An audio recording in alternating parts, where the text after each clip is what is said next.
Good evening. This is Derek Drago here on the West Coast, California, and I'm going to do this video blog answering the questions for the counseling skills.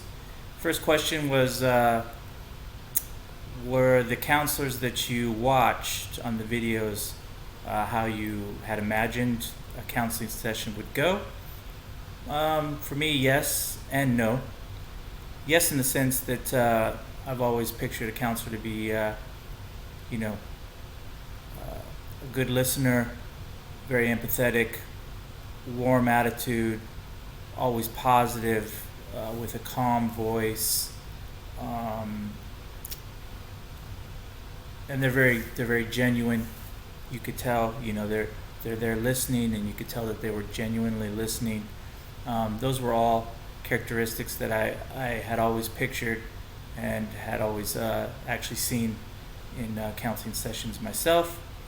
No, in the sense that I grew up in the 70s and the 80s where there was, the psychologist with the pipe, the Freudian, Jungian type with his sweater on, sitting on his chair with his legs crossed, pretty much writing on his pad, and the client laying on a couch, pretty much telling Jung about the shadow and what had happened in his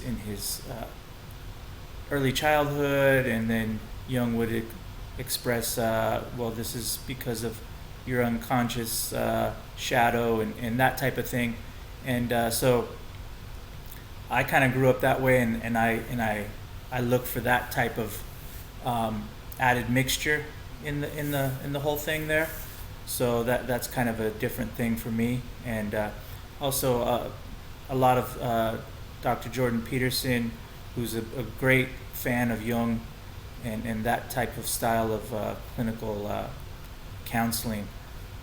Second question would be, what kind of counselor characteristics and theoretical frameworks did you notice during the videos? Well, obviously, the empathy model from Carl Rogers, which you want to have that therapeutic alliance there that was talked about in Simmons and Lilly and Colney.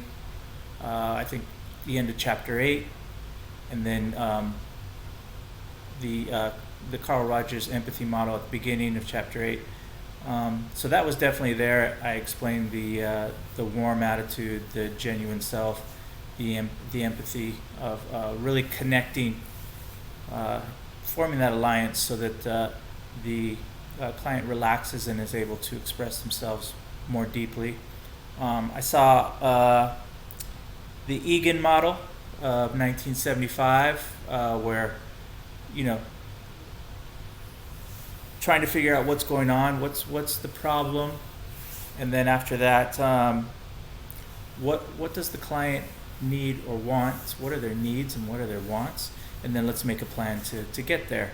And it's Smaby and Maddox 2010, the Hawkins model of 2019, where you got the solar thing with the sit up and the open posture, and the leaning in, for eye contact with your aim, and then you're very relaxed, which relaxes the client. All those things were very present and could be seen, and those are all good things. I really like the validation and the summarizing of what the client was saying, and then figuring out what they can do from there, and actually making a plan and putting that plan into action.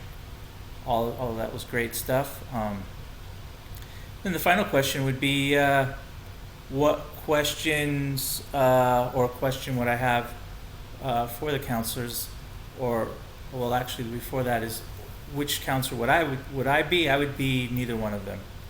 I would incorporate their styles of empathy, their styles of summarizing and validating, and I would just add a little. For me, it would be adding the Jungian.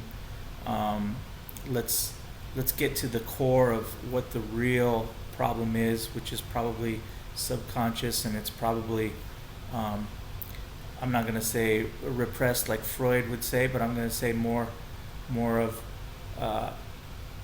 let's bring out the shadow within us and find out what our real monster is.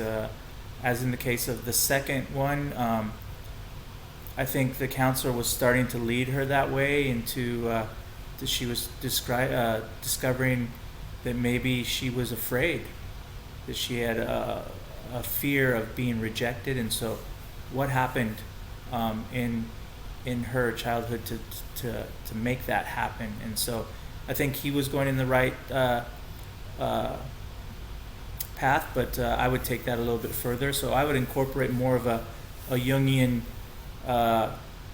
find your shadow and overcome, as well as the Rogers and the Hawkins model of building a great therapeutic relationship with the person so that they can open up. And so that would be my combination right there. And then finally, what question would I ask? I would basically stay on that same vein with the Jungian model of finding the shadow and incorporating the shadow. How could they incorporate the shadow more into their counseling theory and their counseling model, and see where that takes it. So that would be my question to the counselors. Other than that, I thought they did really great jobs, and you're not going to hit it out of the park in each counseling session, and it is a progression. It takes time to do these things, and it's never about hitting it out of the park. It's about slow, steady progression with the client and what's best for the client, and always what's best for the client. How can I, as a counselor, be a better counselor for his or her needs? What do I need to do to help that person? So in that sense, it's more client-centered under the Rogers model.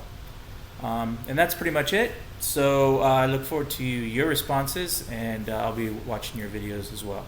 Thank you.